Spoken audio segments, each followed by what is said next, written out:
అయిన యేసుక్రీస్తు వారి అతి శ్రేష్టమైన నామమునకు మహిమ కలుగును గాక. అందరూ ఒకసారి రెండు చేతుల పైకెత్తి దేవునికి స్తోత్రం చెప్తాం. హల్లెలూయా. మొదటిగా నన్ను ఈ ప్రాంతానికి నడిపించిన నా సృష్టికర్త అయిన దేవునికి నా హృదయపూర్వక వందనాలు. నాకు ఈ అవకాశం ఇచ్చిన ప్రియులు ఆఫ్బేట స్వస్థశాల నిర్వాహకులు, ఆత్మీయులు, మాకు అత్యంత ప్రియులు, అభిషక్తులు, అన్ని విషయంలో నేర్పరి కలిగిన రెవరెండ్ డాక్టర్ అబ్దుల్ రజాక్ బాషాయి గారికి ప్రత్యేకమైన మరణాతులు తెలియజేస్తూ ఉన్నాం. అలాగే చక్కని సహకారం అందిస్తూ మాకన్నిటిలో తోడుగా ఉంటున్న మా ప్రియులు సుందర్ సింగయ్య గారికి కూడా ప్రత్యేకమైన మరణాతులు. నాకంటే మొదటిగా చక్కని వాక్యమును అందించిన మాకు అత్యంత ప్రియులు పాస్టర్ భూషణమయ్య గారికి కూడా ప్రత్యేకమైన మరణాతులు తెలియజేస్తున్నాం. ఆర్కెస్ట్ర వారికి కూడా ప్రత్యేకమైన వందనాలు, మరణాతులు.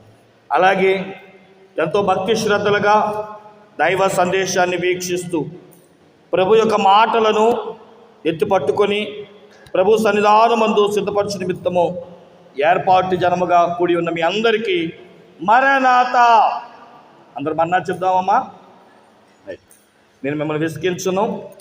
కొద్ది మాటలు దైవ గ్రంథములో నుంచి మనం నేర్చుకుందాము. బైబిల్ గ్రంథములోని అపోస్తుల కార్య గ్రంథములు అపోస్తుడైన పౌలు గారు రాసిన తిమోతికి రాసిన 2వ పత్రిక. అపోస్తుడైన పౌలు తిమోతి గారికి రాసిన 2వ పత్రిక 2వ అధ్యాయము 5వ చరణాన్ని ఒకసారి జ్ఞాపకం చేసుకుందాం. మరియు జట్టి అయిన వాడు పోరాడునప్పుడు నియమ ప్రకారము పోరాడుకుంటే వానికి కిరీటము దొరకదు. అందరు నా వైపు చూడండి. మన దైవజనులు బాషాయి గారు ఎప్పుడు చెప్తూ ఉంటారు, అపోస్తుడైన పౌలు 14 పత్రికలు రాశారు.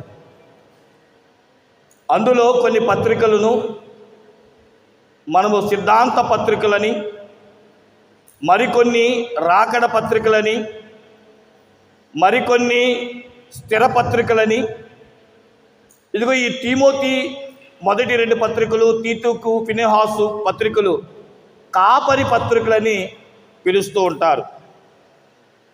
ఈ పౌలు గారు తన ప్రియమైన శిష్యుడు తిమోతికి దేవుని వాక్యం ఎలా చెప్పాలో, దైవ యొక్క పరిచర్యను ఎలా చేయాలో, సంఘాలు ఎలా కట్టాలో, ఒక మాటలో చెప్పాలంటే ఒక విశ్వాసి దేవుని ముందు నిలబెట్టడానికి ఎలాగూ సిద్ధపరచాలో ఒక నేర్పరి అయిన శిల్పకారుని వలె ఏవేవి నేర్పాలో అన్నీ నేర్పాడు. మీరు ఇదే 2వ అధ్యాయాన్ని మనం తీసి మీరు ఓపికతో 10 వచనాలు చదువుకున్నారనుకోండి, మనం బలంగా ఉండాలి ఒక విశ్వాసిగా అని చెప్పాడు. 2వది మనం పోరాడాలి ఒక సైనికుడిగా అని చెప్పాడు. 3వది మనం కష్టపడాలి ఒక వ్యవసాయకుడిగా. మీకు ఇంకా బాగా చెప్పాలంటే మొదటి 3 వచనాలు ఒక విశ్వాసి దేవుని దగ్గర ఎలా బలంగా ఉండాలో, ఈ లోకపు శక్తులను ఎలా జయించాలో, మొదటి 3 వచనాల్లో జయవీరుడిగా, బలవంతుడిగా దేవుని ముందు ఎలా నిలబడాలో, ఒక విశ్వాసి ఉండవలసిన బలము, ఉండవలసిన ఒక నియమాన్ని చెప్పాడు. 4-5 వచనాల్లో ఒక విశ్వాసిని సైనికుడితో పోల్చాడు. నీవు నియమం ప్రకారం పోరాడాలి అబ్బాయి అన్నాడు. 5వ వచనంలో ఒక వ్యవసాయకుడితో పోల్చి, వ్యవసాయకుడు వ్యవసాయానికి ఎంత కష్టపడతాడో, కష్టం లేకుండా ప్రతిఫలం రాదు, నువ్వు కూడా కష్టపడాలి అంటూ సేవకుడికి విశ్వాసికి బోధించాడు. అయితే నేను 5వ వచనాన్ని మీ ముందు ఉదాహరణగా తీసుకొని మూలవాక్యంగా ఇలా అంటున్నాను.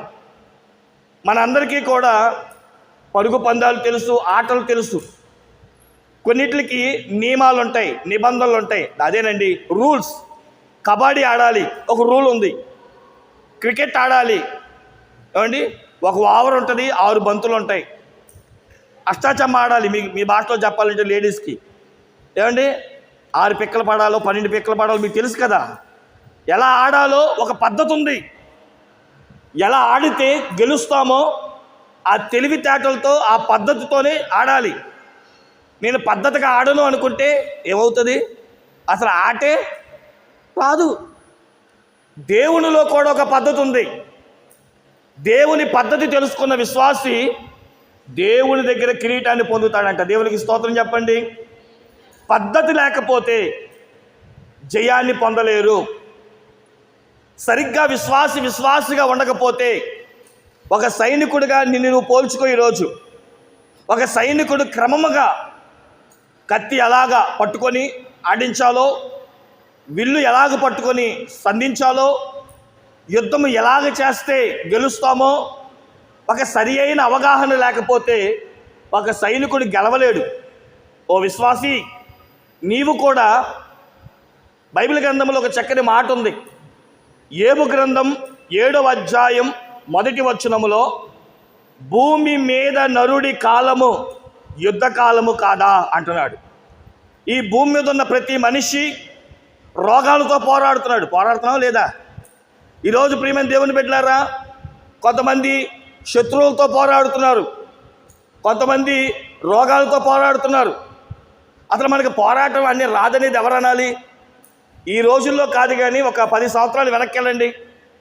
అంత అన్నం గిన్నెలో వేసుకొని ఇది టిఫినీలో, అక్కయ్య కూలుందా ఈరోజు, నన్ను కోతలకు తీసుకెళ్తావా, నన్ను ఊడుపులకు తీసుకెళ్తావా, నన్ను రమ్మంటావా అని పనుల కోసం పోరాడలేదా? ఉద్యోగాల కోసం పోరాడలేదా? ఫస్ట్ ర్యాంక్ రావాలని చదువు కోసం పోరాడలేదా? క్రైస్తవ జీవితంలో అనుక్షణం పోరాటమే.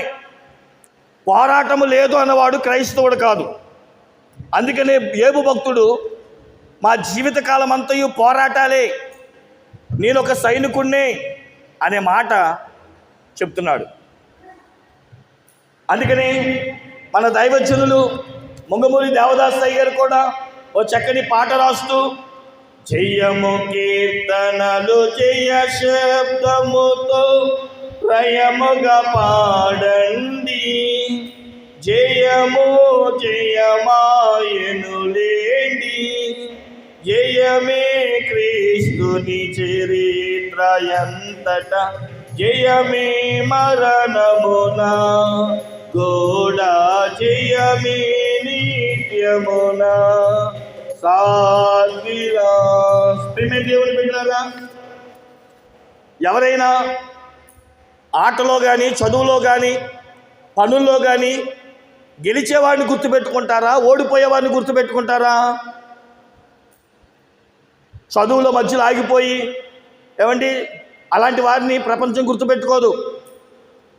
ఆటలో గెలిచేవాడిని ఈ ప్రపంచం గుర్తుపెట్టుకుంటుంది. మనం అందరం గెలవాలి. గెలుపు కోసం, ఉన్నతమైన పదవుల కోసం, మంచి ఆరోగ్యం కోసం, అన్ని విషయాల్లో అభివృద్ధి కోసం లేచిన మొదలు కానించి రాత్రి పడుకునేంత వరకు పోరాటమే మన జీవితం.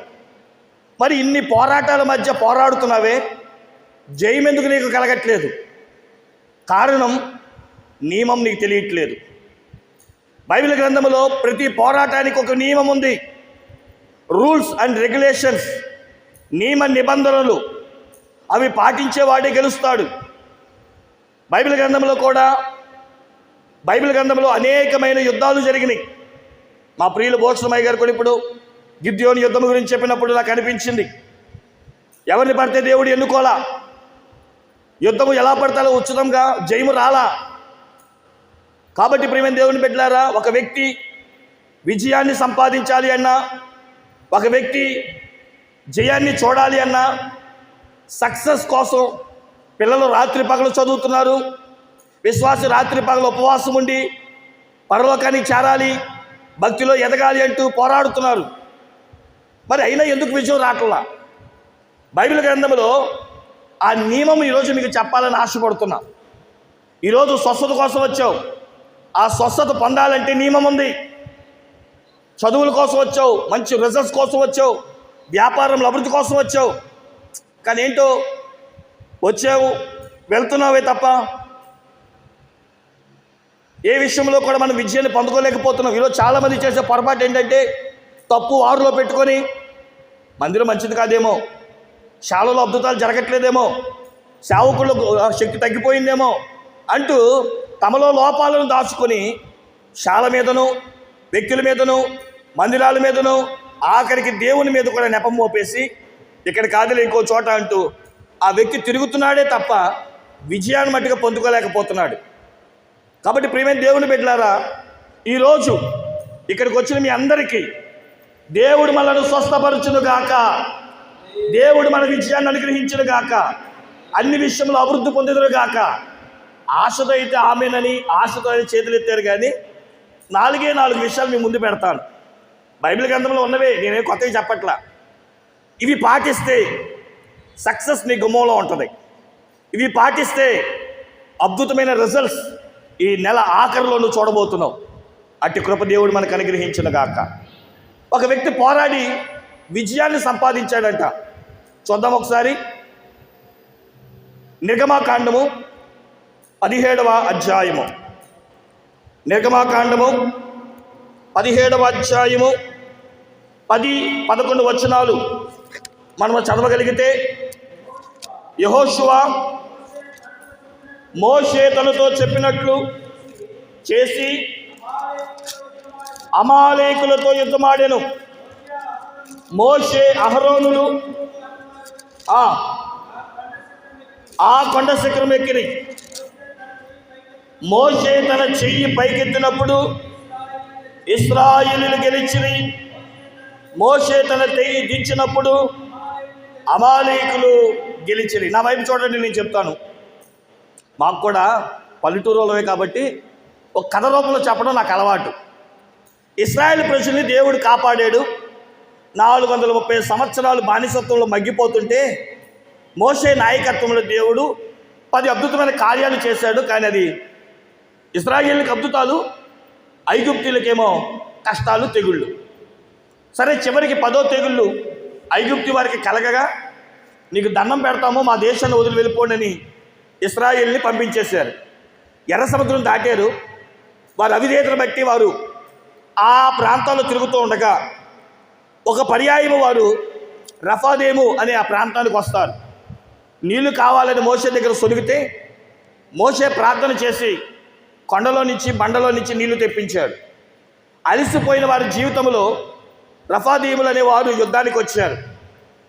అలిసిపోయిన వీరు ఏం చేయాలి దేవుడా అనుకుంటున్న సమయంలో మోషేకి దేవుడు చెప్పాడు, నువ్వు ప్రార్థన చెయ్యి, నేను విజయం ఇస్తాను అని. యెహోషువతో మోషే చెప్పాడు, అబ్బాయి నేను కొండ మీదకి ఎక్కి ప్రార్థన చేస్తాను, నువ్వు కొండ కింద యుద్ధం చేయాలి. గమనించండి ప్రియమైన దేవుని బిడ్డలారా, ఎప్పుడైతే ఆ మాట మోషే చెప్పాడో మోషే కొండ మీదకి వెళ్ళి ప్రార్థన చేశాడు. మిగతా తతంగం తర్వాత చూద్దాం. మోషే ప్రార్థన చేశాడు. మోషే చేతులెత్తినప్పుడల్లా కూడా ఎవరు గెలిచారంట? ఇశ్రాయేలీలు, అనగా యెహోషువ యొక్క నాయకత్వం ద్వారా, లేదా యెహోషువ యొక్క ఇశ్రాయేలీలందరూ కూడా గెలిచినట్లుగా మనం చూస్తున్నాం.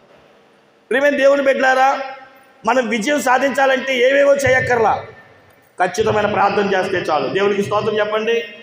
ఈరోజు మన ప్రార్థన జీవితం ఎలా ఉంది? ఈరోజు మనం ప్రార్థన ఎంతవరకు చేయగలుగుతున్నాం? ప్రార్థన చేయడం అంటే దైవజనులు మొంగమూరి దేవదాసయ్య గారు చెప్పారు, క్రైస్తవుడు అంటే అర్థము మోకాళ్ళ వీరుడు. చెప్పండి, ఎవరంట? ఒకప్పుడు బైబిల్ వేస్తున్న వారు మోకరించి గంటలు గంటలు ప్రభుతో మాట్లాడేవారు, దేవా నాకు కనబడుము అని ప్రార్థించేవారు, దేవుని దగ్గర తమ సమస్యలు చెప్పుకునేవారు. అందుకనే దైవజనులు చక్కని మాట అన్నారు, కూరకు తాలింపు, బట్టలకు జాడింపు, క్రైస్తవుడికి మోకరింపు అవసరమని. ప్రియమైన దైవజనాంగమా, కూరలో తాలింపు, పప్పు వండాం, తాలింపు వేయకుండా పెడితే ఎలా ఉంటుంది? లేడీస్కి బాగా తెలుసు, రుచి ఉండదు, అంత రుచి చప్పదనం. తాలింపు వేస్తే ఆ రుచి వేరుగా ఉండేదేమో. కూరకి తాలింపు చాలా అవసరం, నిజమే. బట్టలు ఉతికి అలా ఆరేయడం ఇష్టపడలేక జాడింపునిచ్చారు. నీళ్ళలో జాడించినప్పుడు మురికి పోతుంది, జాడించకపోతే మురికి పోదు కదా. మీకు ఎరగని వారేం కాదు. మరి అలాంటి క్రైస్తవుడు మోకరించాలని, దేవుడితో మాట్లాడాలని, దేవుడు కార్యాలు చేస్తాడని, ఆయన సన్నిధానం ముందు చేతులెత్తి ప్రార్థించాలని తెలుసు కూడా చతికిల పడిన ప్రార్థనలు, కూర్చుని ప్రార్థనలు, ఒకవేళ నేను బలహీనల గురించి మాట్లాడట్లా, వారు నించోనైనా ప్రార్థన చేయొచ్చు, మోకరించైనా ప్రార్థన చేయొచ్చు. ఓ మాట చెప్పమంటారా? మనందరికీ ప్రత్యక్ష గుడారం బాగా తెలుసు. ప్రత్యక్ష గుడారములో పరిశుద్ధ స్థలం ఉంది. పరిశుద్ధ స్థలములో ధూపవేదిక ఉంది. ధూపవేదిక ప్రార్థన సూచిస్తుంది. మళ్ళీ చెప్తున్నాను, గమనించండి. ధూపవేదికలు 2 రకాలుగా ఉన్నాయి అక్కడ. ఒకటి ధూపవేదిక అనగా ప్రియులారా స్థిరంగా ఉంటుంది. అది మోకాళ్ళ జీవితానికి సాదృశ్యం. కానీ ఏదైనా సమస్య వచ్చినప్పుడు ధూప కవచం అవుతుంది. అందులో కొన్ని నిప్పులు తీసుకొని ఆ కవచంలో వేసుకొని సమస్యలకు అడ్డంగా నిలబడి ధూపం వేశాడు అహరోను. ధూప కవచము అది నిలబడి పనిపాటలతో ప్రార్థన జీవితాన్ని కూడా చూపిస్తుంది. 2 ధూపవేదికలే, 2 ధూపాలు వేసేవే. కానీ ఒకటి స్థిరంగా ఉంటుంది, అది మోకాళ్ళ జీవితం. కానీ ధూప కవచం ఎక్కడికైనా పట్టుకెళ్ళచ్చు. మీరు ప్రార్థన చేయాలి. నిలబడి ప్రార్థన చేస్తారా? కూర్చొని ప్రార్థన చేస్తారా? అటు ఇటుకు ప్రార్థన చేస్తారా? ఎలా పడతాలో ప్రార్థన చేస్తారా? అది కాదు ప్రాముఖ్యం. ప్రార్థన చెయ్యాలి, దేవునితో మాట్లాడాలి. ప్రియమైన దేవుని బిడ్డలారా, ఈరోజు మీ చాలామంది క్రైస్తవ జీవితంలో కార్యాలు చూడలేకపోవడానికి గల కారణం ప్రార్థన లేకే. ప్రార్థన లేకపోవడం వల్లే విశ్వాస జీవితం చతికిల పడుతుంది. మనందరికీ ఒక పాట బాగా తెలుసు. పెండ్లి కుమార్తెలు మేమమ్మా అని సవాలు చేస్తారు. పెండ్లి కుమార్తెలు మేమమ్మా అని సవాలు చేస్తారు. ఆ ప్రార్థన కాస్త చెయ్యకపోతే చతికిలబడతారు. నువ్వు పెండ్లి కుమార్తెవైనా ప్రార్థన లేకపోతే దేవుడిని తీసుకోడు. గొర్రెల కాసే దావీదు ప్రార్థన చేశాడు. ప్రార్థన చేయని గొల్యాతో చతికిలబడ్డాడు, చచ్చిపోయాడు. చెయ్యాలి, దైవ సన్నిధి చేయాలని భక్తులు మనకి నేర్పలేదా? మనము సన్నిధి పరులం, సన్నిధి చేసే గొప్పవారం. అలాంటి సన్నిధి పరులమైన మనము ఎంతమంది చేతులెత్తి ప్రార్థన చేస్తున్నారు? ఏబు గ్రంథం 14వ అధ్యాయం మీరు చదువుకుంటే 10-11 వచనాల్లో యెహోవా సన్నిధానం ముందు చేతులెత్తుట దేన్ని చూపిస్తుందో తెలుసా? ఈ చేతులతో చేసిన అపరాధంని దేవుడు చూస్తాడు. నాకు చాలా ఇష్టం, మాకు అత్యంత ప్రియులు సుందర్ సింగ్ అయ్య గారు 7 మెట్ల ధ్యానములో ప్రతి ఒక్కరి చేత పాపపు ఒప్పుదల, పాప క్షమాపణ ప్రభు ద్వారా కలిగించినట్లు దైవజనులు ధ్యానం చేస్తూ ఉంటే ఎంతమంది శ్రద్ధగా వాటిని అన్వయిస్తున్నాం. చాలామంది గమనిస్తున్నాం, అదే టైం అన్నట్లుగా పొడుగుండి పోతున్నారు. ప్రతిసారి లేపుకొని అమ్మ ధ్యానము చేయండి. ధ్యానము దేనికో తెలుసా? మీ పాపాలు విడుదల పొందడానికి, పాప క్షమాపణ పొందడానికి. దైవజనులు 1 గంట సేపు ధ్యానం దేనికి చేస్తున్నారు అంటే దేవుడిని నిన్ను చూపించడానికి, దేవుడి దగ్గర నీ పాపాలు ఒప్పింపు చేయడానికి, స్వస్థత కలగడానికి, సంపూర్ణమైన ఆరోగ్యం కలగడానికి. ఈరోజు చాలామంది చాలా విధాలైన ప్రణాళికలు ఎన్నుకున్నారు. కానీ మన దైవజనులు, ఆత్మీయులు, మిషన్ వ్యవస్థాపకులు, ఈ హాఫ్పేట స్వస్థతశాల నిర్వాహకులు 7 మెట్ల ధ్యానం దేనికి పెట్టారయ్యా అంటే ధ్యానము ఒక వ్యక్తి జీవితాన్ని స్థిరపరుస్తుంది. రోగము నుండి, వ్యాధి నుండి, స్వస్థత నుండి ఆ వ్యక్తిని దేవుని ఎదుట పరిశుద్ధముగాను, నిష్కలంకముగాను, మాయైనను ముడతైనను లేని ఒక వ్యక్తిగా నిన్ను దేవుడు స్థాపించి నీ ప్రార్థన దేవుని సన్నిధానమందు నిన్ను కూర్చోబెట్టి ఆయన దగ్గర నుండి కార్యము చేయడానికి అవకాశముగా ఉంటుంది. కాబట్టి ప్రియమైన దేవుని బిడ్డలారా, చేతులు ఎందుకు నువ్వు ఎత్తలేకపోతున్నావు? మోషే చేతులు ఎత్తాడు. చేతులెత్తుట అనే మాటకి నేను అక్కడ ఉదాహరణ చెప్తాను. మోషే కొండ మీద చేతులు ఎత్తాడు అనగా కొండ మధ్యాకాశాన్ని చూపిస్తుంది. కొండ దురాత్మ శక్తులను చూపిస్తుంది. అనగా కొండ మీద అనగా మధ్యాకాశంలో చేతులు ఎత్తడము, ఎవరైతే సాతానును ఆకాశ మండలంలో బంధిస్తారో భూమి మీద వారి కుటుంబము, భూమి మీద వారి సంతానము, భూమి మీద వారి యొక్క జీవితాలు సస్యశ్యామలముగాను, విజయోత్సముగాను, సంతోషముగాను ఉంటాయి. ఈరోజు వాక్యం వింటున్న ప్రియ సహోదరి, మీతోనే దేవుడు మాట్లాడుతున్నాడు. చేతులు ఎత్తుట దేన్ని చూపిస్తుందో తెలుసా? అయ్యా, నా ఇంటిలో ఉన్న శోధన, నా ఇంటిలో ఉన్న సాతాను క్రియలు, నా ఇంటిలో సాతాను అల్లుకున్న ప్రతి చీకటి బంధకాలు యేసు నామమున బంధించవా ప్రభువా అంటే నీ చెయ్యి పరిశుద్ధంగా ఉంటే, నీ చెయ్యిలో ఏ పాపము లేకుండా ఉంటే, నీ అరచేతులు చూసిన దేవుడు, నీ ప్రార్థన ఆలకించిన దేవుడు. మత్తయి 18:10 ఏముంది? భూమి మీద మీరు వేటిని బంధించదురో పరలోకంలో నేను వాటిని బంధించదును, భూమి మీద మీరు వేటిని విప్పెదరో పరలోకంలో నేను వాటిని విప్పెదను. మధ్యాకాశంలో ఉన్న సాతాను క్రియలను బంధించగలిగితే నీ ఇంటిలో ఉన్న సాతాను, నీ ఒంటిలో ఉన్న సాతాను, చీకటి బంధకాలు, నా దేవుడు నీకు విజయాన్ని అనుగ్రహించునుగాక. మోషే చేతులెత్తినప్పుడల్లా యెహోషువ గెలిచాడు. అనగా ఆకాశ మండలంలో ఉన్న సాతానుడు ఎవడైతే బంధిస్తాడో, చేతులెత్తి ఎవరైతే ప్రార్థిస్తారో, ఒక వ్యక్తి ప్రార్థనాపరుడుగా ఉంటే సక్సెస్ చూడగలుగుతాడు. మొదటి సమూయేలు గ్రంథంలో కూడా మనకు తెలుసు, 7వ అధ్యాయంలో కూడా ఆ రోజంతా ఉపవాసంలో ఉంటారు వారు. మిస్పాలో వారు ఉపవాసం ఉండి నీళ్లు చేదినట్లుగా ఏమంటే వారి పాపాలను ఒప్పుకుంటుండగా దేవుని వాక్యం సెలవిస్తుంది, ఫిలిస్తీన్లు యుద్ధానికి వస్తారు. అయ్యా మేము ఉపవాసం ఉన్నాం, మాకు ఏం చేయాలో తెలియట్లేదు, నువ్వు ప్రార్థన చేయవా అని 9-10 వచనాల్లో సమూయేలుతో వారు మాట్లాడినప్పుడు సమూయేలు ఒక లేత గొర్రెపిల్లను తీసుకొని వెళ్ళి బలిచ్చి యెహోవా సన్నిధిలో ప్రార్థన చేయగా దేవుడు ఇశ్రాయేలుకి ఉరుములు పంపించాడంట. ఆ ఉరుములంట ఆ శత్రువుని నాశనం చేసినాయంట. వాళ్ళు వచ్చి అడుగుతారు, అయ్యా మేము జయించాం. సమూయేలు అంటాడు కదా, నేను మీ కొరకు ప్రార్థన చేశాను, ప్రార్థన చేయకపోవడం పాపం అని సమూయేలు నోట మనం చూస్తాం. ప్రియమైన దేవుని బిడ్డలారా, ఈరోజు నువ్వు ప్రార్థన చేయగలుగుతున్నావా? ప్రార్థనే నిన్ను సక్సెస్ వీరుడిగా నిలబెడుతుంది. నేను ఖచ్చితంగా నమ్ముతున్నాను. ప్రతి శుక్రవారము సాయంత్రం 6 గంటల నుంచి 9 గంటల వరకు, ప్రతి శనివారము అనగా వేకువజామున 4:50 నుండి 9 గంటల వరకు మరొక 7 ప్రార్థనలు, ఉదయకాలమందు మరొక 7 ప్రార్థనలు, సాయంకాలం మీరు అందరూ వెళ్ళిపోయిన తర్వాత మళ్ళీ ప్రభు సన్నిధానం మందు కృతజ్ఞతగా మరొక 7 ప్రార్థనలు. మొత్తం ఒక రోజుకి ఇదే స్వస్థత శాలలో ఏంటండి 28 ప్రార్థనలు జరుగుతున్నాయి. దేవునికి స్తోత్రం చెప్పండి. హల్లెలూయా. నేను గమనించిన చాలా ప్రాంతాలలో ఇటువంటి కార్యాలు లేవు. ఎందుకు యాపపేట స్వస్థశాలను దేవుడు ఎత్తి చూపిస్తున్నాడు, ఎందుకు దైవజనులను ఇంతగా గణపరుస్తున్నారు అంటే అయ్యగారు ఎప్పుడు కూడా ప్రార్థన ప్రార్థన ప్రార్థన. ప్రార్థన లేని విశ్వాస కాదు. నేను ఖచ్చితంగా నమ్ముతున్నాను. దైవజనులు ప్రియులు రెవరెండ్ డాక్టర్ అబ్దుల్ రజాక్ బాషాయి గారు మంచి ప్రార్థనా పరులు. దేవునికి మహిమ కలుగును గాక. అందుకని అయ్యగారు ఏది మాట్లాడితే అది కార్యము దేవుడు జరిగిస్తారు. అయ్యగారు ఎవరి తల మీద చేయి వేడితే వారికి స్వస్థతలు ఎలా సాధ్యం? ప్రార్థన వల్లనే సాధ్యం. మరి ఈరోజు నువ్వెందుకు చేయలేకపోతున్నావు? ప్రార్థన నువ్వెందుకు జరిగించలేకపోతున్నావు? నీ ఇంటిలో సమస్యను నువ్వెందుకు తీసుకోలేకపోతున్నావు? ప్రార్థనలు లేకే ఇవన్నీ కూడా. కాబట్టి ప్రియమైన దేవుని బిడ్డలారా, ఒక క్రమం కలిగిన వాడు, జట్టి అయిన వాడు విజయం పొందాలంటే అసలైన క్రమం ఏంటంటే ప్రార్థనే, మరొకటి లేదు. ప్రార్థన లేకుండా విజయాన్ని ఎవరూ చూడలేరు. ఇది మొదటి కారణము. ఇక నాకున్న సమయంలో రెండవ కారణాన్ని మీ ముందు పెడుతున్నాను.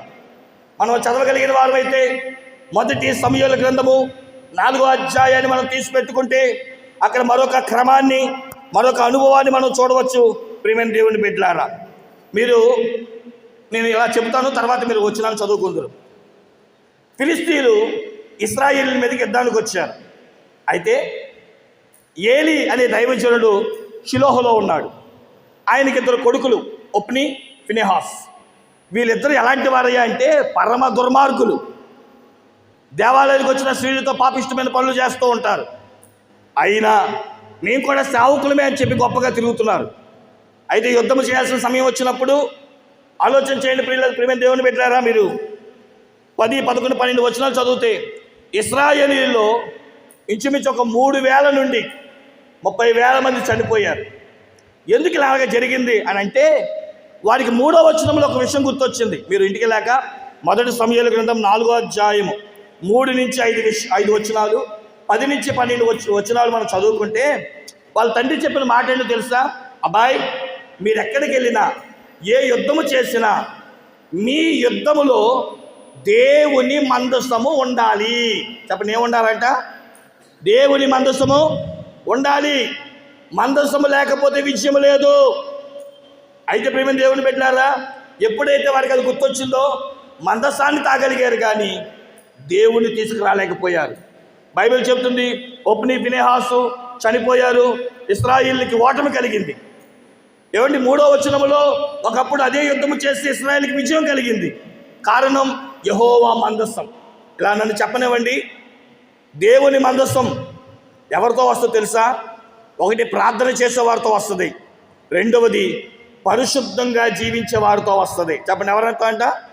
పరిశుద్ధముగా. ఎలా పడితే నేను అలాగే సేవ చేసేస్తాను, ఎలా పడితే అలాగే నేను తింటాను, ఎలా పడితే అలా తిరుగుతాను, నా ఇష్టం వచ్చినట్లు బూతు మాటలు మాట్లాడతాను, నాకు ఇష్టం వచ్చినట్లు పనికి మాలిన మాటలు మాట్లాడతాను, నా శరీరం ఎలా ఉంటే నాకేంటి, నా ఒళ్ళు నాకు ఎలా ఉంటే నాకేంటి, నా నోరు నా ఇష్టం, నా ఒళ్ళు నా ఇష్టం అంటూ పాపిష్టి కార్యాలు చేసేవారికి జీవితంలో ఎప్పుడూ సక్సెస్ చూడలేరు. దేవుడి జీవితంలో ఏదైనా ఒక అద్భుతం నీ జీవితంలో చూడాలి అంటే నీ మాట పరిశుద్ధంగా ఉండాలి, నీ కళ్ళు పరిశుద్ధంగా ఉండాలి, నీ ఆలోచన పరిశుద్ధంగా ఉండాలి, నీ శరీరం పరిశుద్ధంగా ఉండాలి, నీవే పరిశుద్ధముగా ఉండాలి.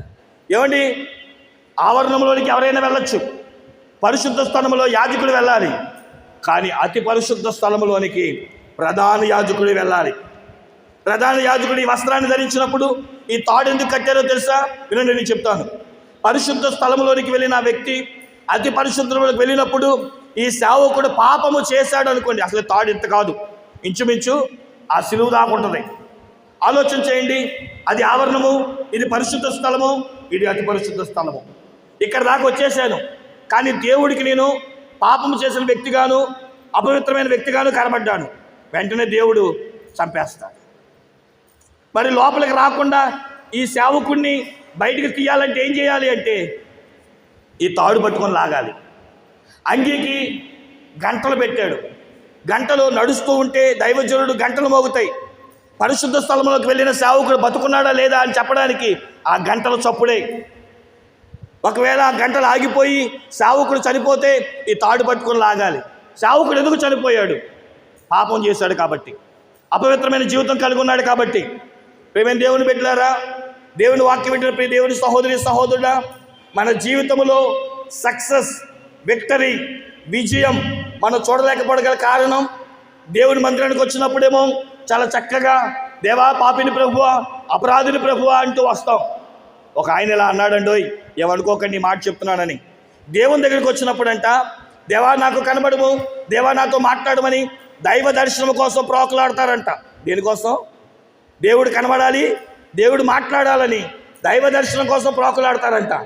ఇంటికి వెళ్ళగానే రిమోట్ ఎక్కడుందే, మొగలి రేకులు చూడాలి, పోత రేకులు చూడాలి అన్నట్లుగా దూరదర్శనం కోసం ప్రయాసపడతారంట. పెట్టు, టీవీ పెట్టు, చెప్పు పలానా అక్క ఏమంటుందో చెప్పు. కాబట్టి ప్రియమైన దేవుని పెట్టారా, మందిరానికి వచ్చేమో మనం గమనించిన వారమైతే దైవ దర్శనము మందిరంలో కాకపోతే దూరదర్శనమా? ఇదేనా క్రైస్తవ భక్తి? ఈరోజు చాలామంది క్రైస్తవులు, వాడు చూడండి సిగరెట్లు కాలుస్తున్నాడు, వీడు చూడండి మందు తాగుతున్నాడు, కానీ ఆయన చూడండి పరిశుద్ధంగా జీవిస్తున్నాడని అంటామా మనం? ఈరోజు పనికిమాల వాళ్ళని చూసి ఇదే నిజమైన భక్తేమో, ఇదే నిజమైన ఆచారమేమో, ఇదే నిజమైన పద్ధతేమోనని తమను తాము పరిశుద్ధులను ముందు పెట్టుకోరు. అపవిత్రమైన వారిని, నీచమైన కార్యం చేసేవారిని, తొందరగా హైలైట్ అయిపోయిన వారిని, జనాలు ఎక్కువగా ఉంటే ఆ ప్రాంతాలకి వెళ్తారే తప్ప భక్తి ఎవరు ఎలా చేస్తున్నారు, చేసే భక్తిలో పరిశుద్ధత ఉందా, చేసే భక్తి యథార్థంగా ఉందా? ఈరోజు నేను ఖచ్చితంగా నమ్ముతున్నాను, ప్రియులు అభిషక్తులు ఏనాడు కూడా స్త్రీని కానీ ముట్టని మన ఆత్మీయ తండ్రి మొంగవూరు దేవదాస్ సాయి గారి ఆత్మను పొంది నేటికి నీ సహోదరులు ఆత్మీయులు రెవరెండ్ డాక్టర్ అబ్దుల్ రజాక్ బాషాయి గారు ఏనాడు ధనం వైపు చూడక, ఎంతమంది వచ్చారో మనుషులు లక్ష్య పెట్టక, కేవలం దేవుని వైపే చూస్తూ తమ శరీరమును పవిత్రపరుచుకుంటూ జీవిస్తున్నారు. ఎందుకు? ఏమండి, ఆయన వివాహం చేసుకోవాలంటే చేసుకోలేరా? ఆయనకి ఏమైనా ధనం తక్కువ, ఆశ తక్కువ? కానీ పరిశుద్ధమైన జీవితం అనేకలను సక్సెస్లో నిలబెడుతుంది. ఈరోజు ప్రియమైన దేవుని బిడ్డలారా, హానోకు కూడా 365 సంవత్సరాలు పరిశుద్ధంగానే జీవించాడు. తనకు భార్య ఉంది, పిల్లలు ఉన్నారు, కానీ పరిశుద్ధతలో ఎక్కడా కూడా ఆయన తగ్గలేదు. కాబట్టి ప్రియమైన దేవుని బిడ్డలారా, ఈ వాక్యం వింటూ ఉండగానే మనం పోరాడవలసిన రెండవ నియమం ఏంటో తెలుసా? ఒక వ్యక్తి ఈ లోకపు కార్యాలు, లోకపు అలవాట్లు, లోకపు వాటిని నేను అంటుకోకూడదు. యాకోబు రాసిన పత్రికలో ఉంటుంది కదా, నిజమైన భక్తి ఏదనగా ఈ లోక మాలిన్యమును అంటకుండా జీవించడమే నిజమైన భక్తి. కాబట్టి ప్రియమైన దేవుని బిడ్డలారా, వాక్యం వింటున్న దేవుని సహోదరులారా, నిజమైన భక్తిని మనం చేయగలిగిన నాడు దేవుడు మన జీవితంలో గొప్ప కార్యాలను చేస్తూ ఉంటారు. మీరు గమనించిన వారమైతే మొదటిగా ఎవరైతే ప్రార్థన చేస్తారో దేవుడు వారిని సక్సెస్ ఇస్తాడు, దేవుడు వారికి కిరీటాన్ని ఇస్తాడు. రెండవది, ఎవరైతే పరిశుద్ధంగా జీవిస్తారో అటు వారికి దేవుడు సక్సెస్ ఇస్తాడు. ఇక మూడో మాట చెప్పి నేను త్వరగా ముగించేస్తాను. చదవండి, ఆదికాండము 14వ అధ్యాయము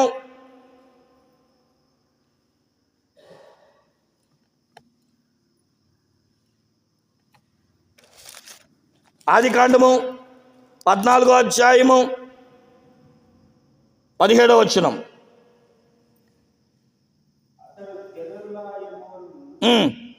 అతనితో కూడున్న రాజులను ఓడించి తిరిగి వచ్చినప్పుడు, చాలండి వినండి, చాలా ప్రియమైన దేవుని బిడ్డలారా, చివరి మాట చెప్పి నేను దేవుని వాక్యాన్ని ముగిస్తున్నాను. ఇక్కడ అబ్రహాము కనబడుతున్నాడు. అబ్రహాము దగ్గరికి ఒక పనివాడు వచ్చి ఈ మాటలు చెప్పాడు. ఏమని అనంటే, అబ్రహామా నీ తమ్ముడు కొడుకు, అదేనండి లోతు గారు, నిన్ను కాదని సొదొమ పట్టణానికి వెళ్ళాడు కదా, ఆ సొదొమ పట్టణంలోనికి 5 శత్రురాజులు దండెత్తి సొదొమ గొమొర్రాలో ఉన్న నీ లోతును, లోతు భార్యలను, లోతు పిల్లలను, అక్కడున్న సొదొమ గొమొర్రా పట్టణ అందరినీ, ఆ చుట్టుపక్కల ఉన్న 5 ప్రాంతం వారిని వారు చెరపట్టి తీసుకొని పోతున్నారు. ఎప్పుడైతే ఈ మాట విన్నాడో, అబ్రహాం ఏమి యుద్ధం చేసేవాడు కాదు, అబ్రహాముకి యుద్ధం రాదు. కానీ అబ్రహాము ఎలా విజయం సాధించాడో 13, 14 వచనాలు చదివితే మనకు అర్థమవుతుంది. తప్పించుకుని ఒకడు వచ్చి హెబ్రీయుడైన అబ్రహాముతో ఆ సంగతి తెలిపెను. అప్పుడు అతడు ఎష్కోలు సహోదరును ఆనేరు సహోదరునైన మమ్రే అను అమోరుని ఏలోను వనములో కాపురం ఉండెను. వీరు అబ్రహాముతో నిబంధన చేసుకుని వారు.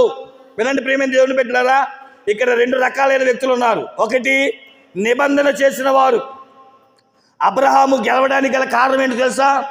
అబ్రహాము దగ్గరంట నిబంధన చేసిన వారు ఉన్నారంట. నిబంధన అంటే ప్రామిస్. ఈరోజు చాలామంది పెళ్ళిళ్ళలో ప్రామిస్ చేస్తాం. ఏమని? కష్టం వచ్చినా, నష్టం వచ్చినా, బాధ వచ్చినా, వ్యాధి వచ్చినా, అమ్మాయి నిన్ను విడిచిపెట్టను. అలాగే స్త్రీ కూడా, పెళ్లి కుమార్తె కూడా కష్టం వచ్చినా అండి, నష్టం వచ్చినా అండి, రోగం వచ్చినా అండి, వ్యాధి వచ్చినా అండి, చెప్పండి చేశారా ప్రామిస్?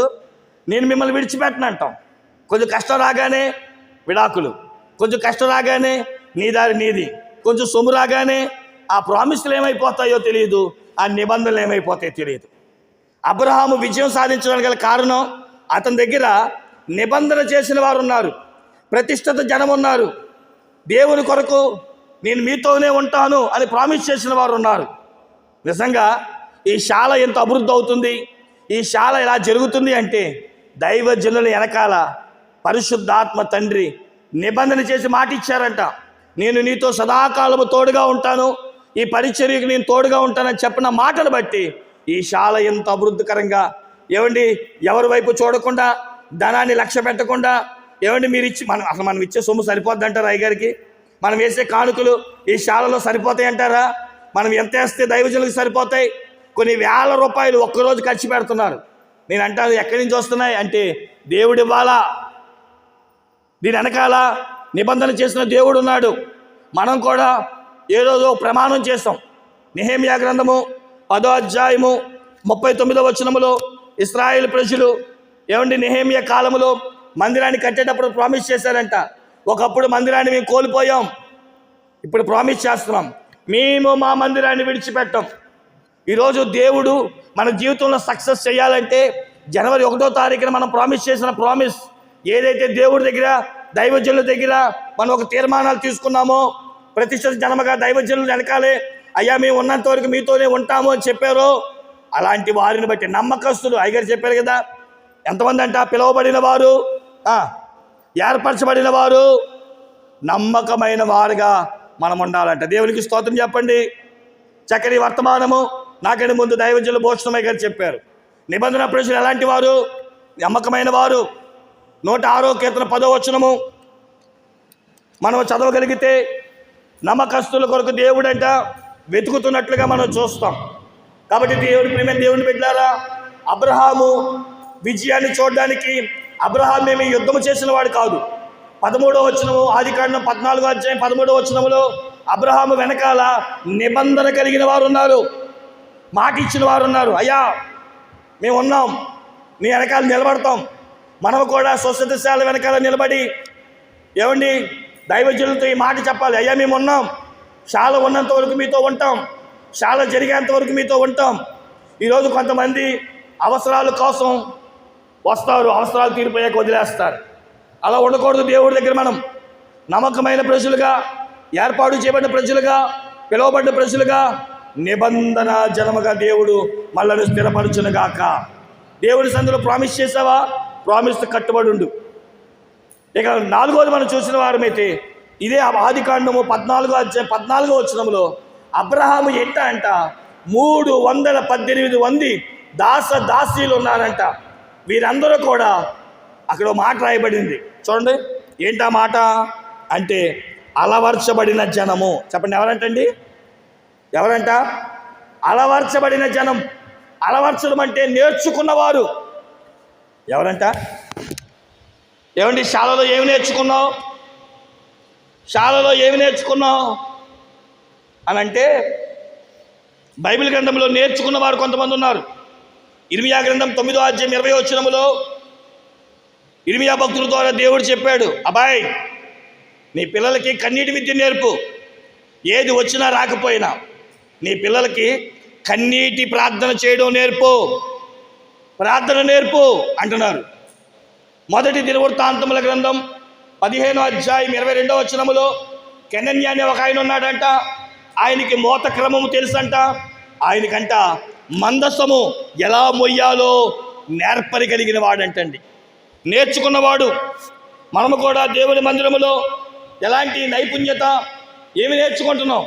దేవుణ్ణి ఎలా ప్రార్థన చేయాలో నేర్చుకోవాలి, ఎలా కన్నీరు పెట్టుకోవాలో దేవుడి దగ్గర కార్యాలు పొందడానికి అలవార్చబడిన జనముగా ఉండాలి. తర్ఫీదు పొందిన జనముగా, ఇంటిలో పుట్టి ఇంటిలో పెరిగి ఇంటి కొరకు సాహసము చేసే భక్తులుగా, వ్యక్తులుగా ఉండాలి. ప్రియమైన దేవుని బిడ్డలారా, ఈ 318 మందికి అబ్రహాం ఇంట్లో ప్రార్థన ఉంది, వీరింట్లో ప్రార్థన ఉంది. అబ్రహాము ఆతిథ్యం ఇచ్చేవాడు, వీరు కూడా ఆతిథ్యము చేయగలిగిన వారు. అబ్రహాము ప్రార్థనాపరుడే కాదు, పోరాటపరుడు. వీళ్ళు కూడా పోరాటం తెలిసిన వారు. ఒక మాటలో చెప్పాలంటే సమర్పణ జీవితం కలిగిన వాడు అబ్రహాము. అడగగా తన కుమారుని సైతం ఇవ్వడానికి వెనుదీయలేదు. ఈ 318 కూడా ఎంత నేర్పరులు అంటే ప్రియమైన దేవుని బిడ్డలారా, దేవుని కొరకు ప్రతిదీ కూడా వెనుదీయకుండా ఇవ్వగలిగిన వారు. ఇలా చెప్పుకుంటూ పోతే ఎన్నో విషయాల్లో నేర్పరి. దేవుడు కూడా ఓ మాట అన్నది అయ్యగారు చదివించారు. మత్తయి సువార్త 11వ అధ్యాయం 29వ వచనములో నేను సాత్వికుడును దీన మనసు కలిగివాడిని కనుక నా యొద్ద నేర్చుకొనుడి. మనం శాలకు వచ్చి ఏమి నేర్చుకుంటున్నాం? ప్రార్థన నేర్చుకోవాలి, సన్నిధి నేర్చుకోవాలి. అలాగే దైవజనులు ఎలా బోధిస్తున్నారో ఆ బోధ ప్రకారం మనం ఎలా నడవాలో నడక నేర్చుకోవాలి. ప్రియమైన దేవుని బిడ్డలారా, మన జీవితంలో నేర్చుకోలేని వాడు ఎప్పుడూ సక్సెస్ అవ్వలేడు. ఏదైనా ఒక వ్యక్తి గొప్పవాడు అయ్యాడు అంటే, అందుకని దైవజనులు మంగమూరి దేవదాస్ దగ్గర ఎప్పుడో మాట అంటాడు, ప్రతి విశ్వాసంట సేవకుడైనా గొప్పవాడైనా ఆయనంట ప్రతి విశ్వాసి దేవుని దగ్గర నిరంతర విద్యార్థి. దేవుడి దగ్గర ప్రతిరోజు నేర్చుకోవాలంట. సన్నిధి ఎందుకయ్యా అంటే దేవుడు నేర్పుతాడు, నేర్చుకునేవారు. ఏమంటే ఇక్కడ కూర్చున్న నేనైనా, భాష అయ్యగారైనా, సుందర్ సింగ్ అయ్యగారైనా, భూషణం అయ్యగారైనా మేము ఎవరి దగ్గర నేర్చుకోవాలా? దేవుడే దిగివచ్చి మాకు నేర్పుతూ ఉంటే ఈ బోధ, మాకు నేర్పుతూ ఉంటే ఈ మాటలు, మాకు నేర్పుతూ ఉంటే ఈ విషయాలన్నీ మీకు చెప్పడాలు.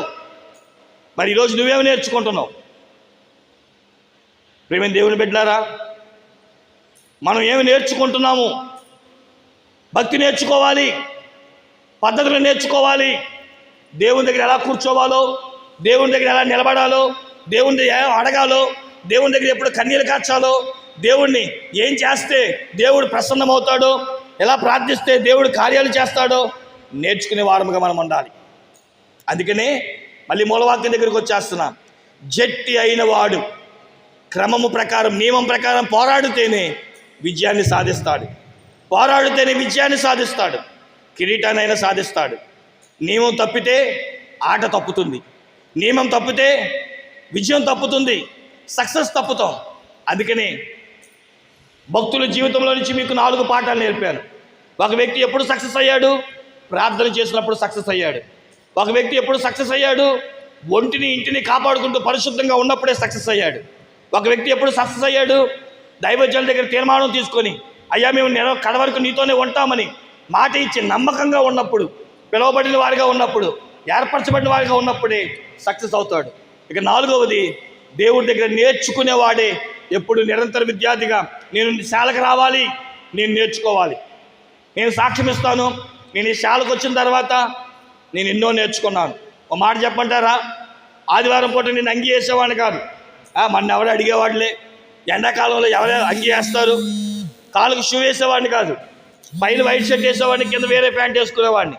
కానీ శాలకు వచ్చిన తర్వాత నేను ఎన్నో విషయాలు నేర్చుకున్నాను. క్రమము, దైవజనుల దగ్గర నేను ఎన్నో విషయాలు నేర్చుకున్నాను. పద్ధతి, అయ్యగారిని అడిగేవాడిని, అయ్యగారు ఇది ఎందుకు అన్నప్పుడు అయ్యగారు చాలా చక్కగా చిన్న పిల్లవాడిని కూర్చోబెట్టి చెప్పినట్లుగా అయ్యగారి దగ్గర అయ్యగారు చెప్తా ఉంటే నేను ఎన్నో విషయాలు నేర్చుకున్నాను. ప్రేమ దేవుని బిడ్డలారా, ఈరోజు నా సేవలో నేను సక్సెస్, నా పరిచర్యలో నేను సక్సెస్, ఒక సేవకుడిగా సక్సెస్.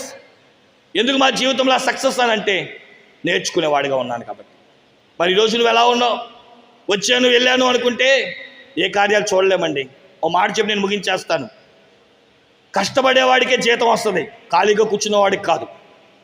కష్టపడకుండా, ప్రయాసపడకుండా ఆశీర్వాదాలు ఊరికనే రావు. కాబట్టి శాలలోకి వచ్చిన తర్వాత దేవుడి దగ్గర ఎలా కూర్చోవాలో, దేవుడిని ఏమి అడగాలో, దైవ దర్శనము ద్వారా ఎలాగా ప్రభువుని ప్రసన్నం చేసుకోవాలో, దైవజనులు 7 మెట్లు ప్రార్థన నేర్పుతున్నప్పుడు ఎలాగా ఆ దేవుడిని నేను చూడాలో, పొందుకోవాలో, ఇట్టి విషయాలు నేర్చుకోగలిగితే, నియమం ప్రకారం నువ్వు జరిగించగలిగితే ఆశీర్వాదాలు, స్వస్థతలు, మేలు నువ్వు చూడగలుగుతావు. అట్టి ధన్యత శిలువనాథుడైన ప్రభు నీ కొరకు నా కొరకు కల్వరి శిలువలో మరణించి పునరుద్ధానాన్ని తిరిగి లేచిన ప్రభు, ఆయన కూడా విజయం లేకుండా చేయాలని చూశారు. మనం పాడుతూ ఉంటాం, ఏమాయేను ఏమాయేను అనే పాటలో. ఏమండి, ఎన్ని ప్రయత్నాలండి వేసే లేపకుండా. అడ్డు బండలే వేశారా, ముద్రే వేశారా, సంఖ్యలే వేశారా, ఏది ఆపలేదుగా. పాడతాంగా, జయము కీర్తనలు జయ శబ్దముతోని, జయ జయేసు జయేసు అని ఎందుకు విజయ పాటలు పాటలాడుతున్నాం? మరణమా నీ ముళ్ళెక్కడ, మరణమా నీ విజయం ఎక్కడ అని ఎందుకు అనగలుగుతున్నాం? కారణం, విజయమూర్తి మన దేవుడే. ఆయనే మనకు విజయాన్ని ఇవ్వబోతుండగా ఆయన దగ్గర, ఆయన పాదాల దగ్గర మరీ నేర్చుకున్నట్లు, ప్రభువా నాకు నేర్పుము, నేను నేర్చుకుంటాను అనుకున్నవారు తల్లవంచండి, ప్రార్థన చేసుకుందాం. దేవుడి మాటలు దీవించి